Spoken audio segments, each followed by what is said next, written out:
యేసు అక్కడి నుండి బయలుదేరి తూరు సీదోను ప్రాంతంలోకి వెళ్ళగా, ఇదిగో ఆ ప్రాంతం నుండి కానాను స్త్రీ ఒకటి వచ్చి, ప్రభువా, దావీదు కుమారుడా, నన్ను కరుణింపుము, నా కుమార్తె దయ్యములు పట్టి బహు బాధపడుచున్నదని కేకలు వేసెను. అందుకు ఆయన ఆమెతో ఒక్క మాటైనను చెప్పలేదు.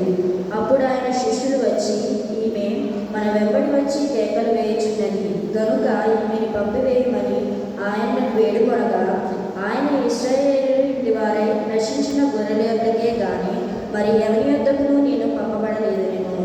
అయినను ఆమె వచ్చి ఆయనకు మొక్కి, ప్రభువా, నాకు సహాయం చేయమని అడిగాను.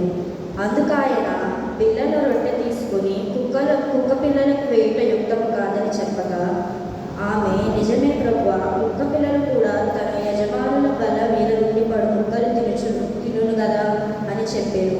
అందుకు యేసు, అమ్మా, నీ విశ్వాసము గొప్పది, నీవు కోరినట్టే నీకు అవునుగాక అని ఆమెతో చెప్పాను. ఆ గడియలోనే ఆమె కుమార్తె స్వస్థత పొందెను. ఇంతటితో నేను దినం వరకు ఏర్పాటు చేయబడిన పరిశుద్ధ సువార్త వాక్య భాగం ముగిసినది. ఓ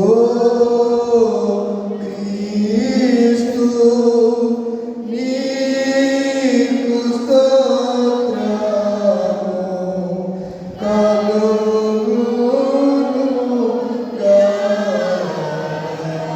మనమందరం కలిసి అపోస్తల విశ్వాస ప్రమాణాన్ని మన విశ్వాసంగా ఎవరికి వారు కోరుకుందాం.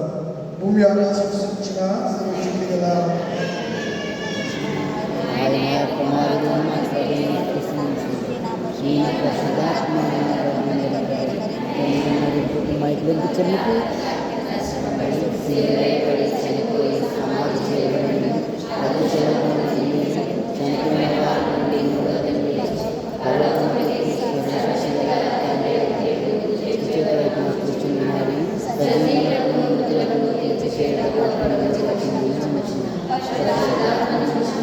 పరిశుద్ధ క్రైస్తవ